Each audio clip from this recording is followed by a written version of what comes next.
It's my feel-good breakfast show.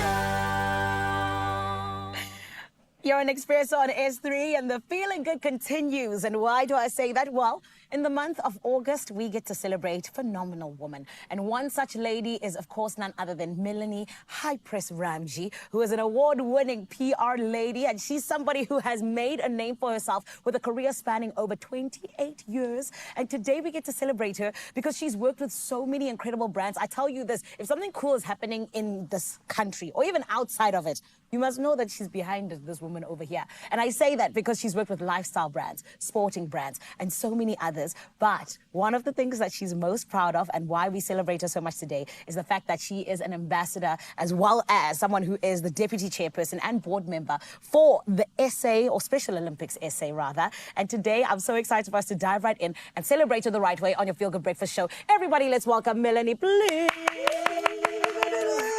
My high press, how are you? Girl, you threw me off with that 28 years because now people know how old I am. No, I think you meant to say 8 years. No. I meant to say 8 years. Yes. When I yes. said 20, I was meaning like, I'm yeah, 28. yeah, exactly. I'm so glad you get it, Melanie.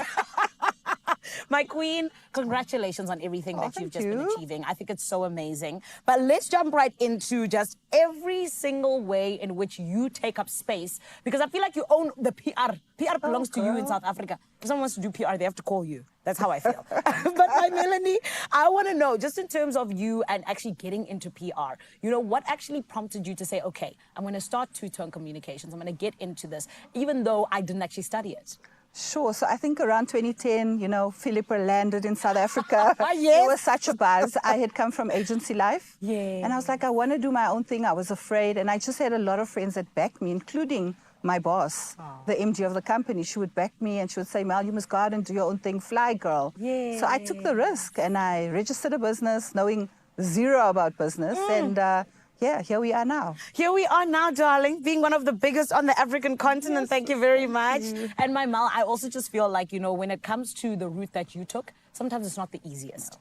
Talk to us about what exactly it was that it kind of took to really, you know, get to this space of I'm just figuring it out. What were the advantages and disadvantages? So I think I knew PR, like I really knew PR, but I didn't know how to run a business. Okay. So I think going into it, I learned the hard way. I had some really, really hard lessons, financial lessons, Yes.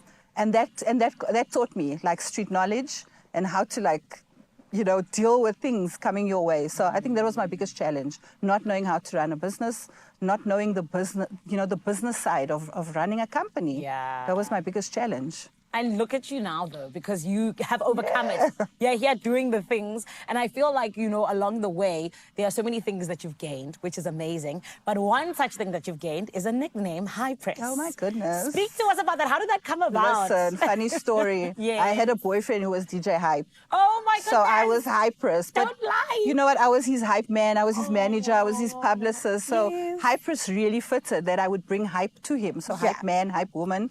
And you know, the name just stuck because, yeah, I bring hype to brands. And you do, and in the most unique way. That's why I think you continue to stick out. But one of the things that I know you for, just genuinely on social media and all of the beautiful projects you work on, it is the Special Olympics SA. My passion. Yes, and you as, you know, the deputy chairperson and ambassador as well. Talk to us about it. You know, why is it so important that you do that for Special Olympics SA, but also why is it so close to your heart? So about 10 years ago, the CEO, Miss Ansela Smith, she basically hunted me down on my Facebook and said, listen, I've got this amazing project. Come through, come see me, a campaign, an initiative. And the first meeting, I was sold. I love talking to any marginalized group. That's what I'm about. I was never the ordinary, usual, normal kid in the group. So I always want to be with the people that are the underdogs. And this really spoke to my heart. It was something that spoke to my heart. And I've been with them ever since. I just started out as an ambassador. I now do their PR. I sit on their board. And it's just such a fulfilling initiative, project, campaign to work on.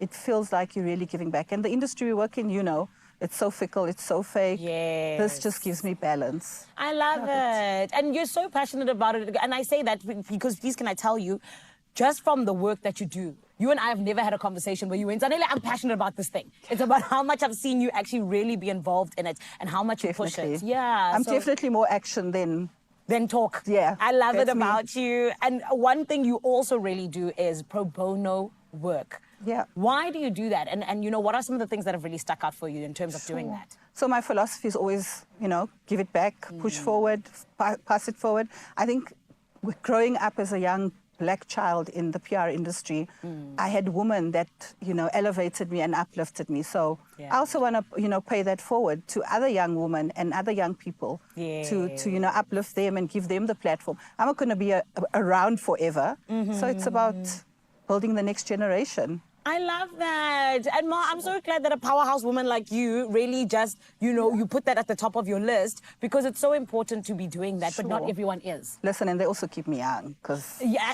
I don't know what's the coolest thing right now. They keep me trendy. And you always stay trendy, which is why you are part of all of that cool stuff that happens. But my Mal, you know, in terms of the future of PR in South Africa, what excites you most? Geez, I think the face of AI has completely changed the industry, which is exciting and scary at the same time. Yes. But I'm excited about it. I'm excited where PR is headed. And I'm always trying to stay ahead of the game, so I know what's coming before it actually happens. That's my so girl. I'm excited about that. A girl with a vision. Well, my Mal, today we want to say congratulations yet again on absolutely everything you've achieved, from awards to the beautiful things you brought to South Africa. And this is our way of saying that we are so proud of you. I got flowers. Yes. This is also Thank you. particularly from our boss lady saying she loves you, Sinikwe, and she thinks the world of you. But Thank also, you. I think that's what everyone thinks, because you are such a big Thank you. voice in terms of PR in South Africa. So thank you for that. Thank you and for may having you continue me. to grow, of course, girl. So it's nice to be on the other side, because I'm bringing people here for the last 10, 12 years. Literally. It's a bit weird to be on this side. So thank you for having me. But you get flowers when you're here. And this is flowers both in the literal and figurative sense. Thank you. Thank you. Thanks Ah, for having me. Of course. Ladies and gentlemen, her name is, of course, Melanie Hypris Ramjee. She is an award-winning PR queen and somebody that we will continue to celebrate beyond even August because of the amazing work that she is doing. My Graham, are you not just feeling inspired this morning with all of the incredible women that we're getting to celebrate right here at our Feel Good Breakfast Show?